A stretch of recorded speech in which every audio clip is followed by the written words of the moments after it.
মালিকেৰ number দিতে আছে নয়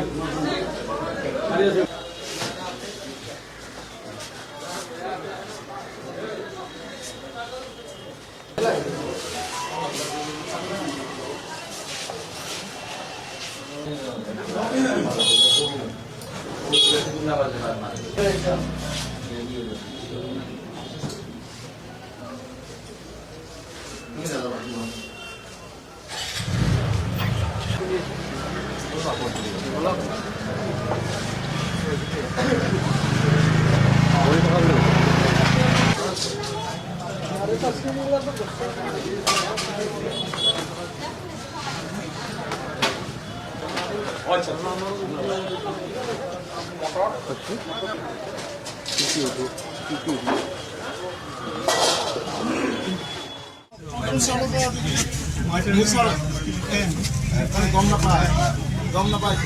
এবাৰ মধ্যে স্যাৰ সাধাৰণ মানুষ দোকান একবাৰ জুয়ে লাগিছে এখন তখন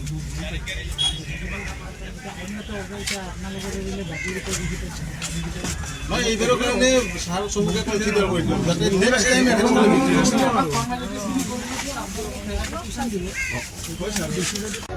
আচলতে চাওক এইটো আপোনাৰ যিটো আমাৰ চাইনিজ নহৰুটোৰ ওপৰত কি হয় সেইটো জনস্বাস্থ্যৰ প্ৰতি ভাবুকি আৰু সেইকাৰণে ধৰক গভৰ্ণমেণ্ট অফ ইণ্ডিয়াই গোটেই এই চাইনিজ নহৰুখিনি বেন কৰি থৈছে আৰু গভৰ্ণমেণ্টৰ পৰা যিহেতু আমাৰ ওচৰত ইনষ্ট্ৰাকশ্যন দিলে যে সেই যদি ইলিগেল চেল আছে সেইখিনি আমি বন্ধ কৰিব লাগে আৰু সেই মৰ্মে ধৰক গভৰ্ণমেণ্টৰ নিৰ্দেশনা আৰু ডিচি বাইদেউৰ যিটো নিৰ্দেশনা সেইমতে আমি ইয়াত ইনস্পেকশ্যন কৰিছোঁ আৰু ধৰক আমি 3 জেগামানত এতিয়ালৈকে পাইছোঁ সেইখন দোকানত আপোনালোকে গমেই পাইছে 3 কুইণ্টেল 85 কেজি ইয়াত ধৰক এৰাউণ্ড 41 কেজি চামথিং হ'ব আৰু আগতো এক জেগাত আমাৰ জব্দ কাৰ্য চলি আছে তাতে চিজ কৰি আছে আৰু সেই মৰ্মে আমি এইটো কৰিছোঁ গভৰ্ণমেণ্ট অফ ইণ্ডিয়াই জনোৱা মতে ধৰক আমাৰ যিটো জনাইছে যে এইটো জনস্বাস্থ্যৰ প্ৰতি ভাবুকি আৰু ইয়াত পেষ্টিচাইডৰ মাত্ৰা বা কেমিকেলছটো হাই পৰিমাণত থাকে সেইকাৰণে এইটো বেন কৰা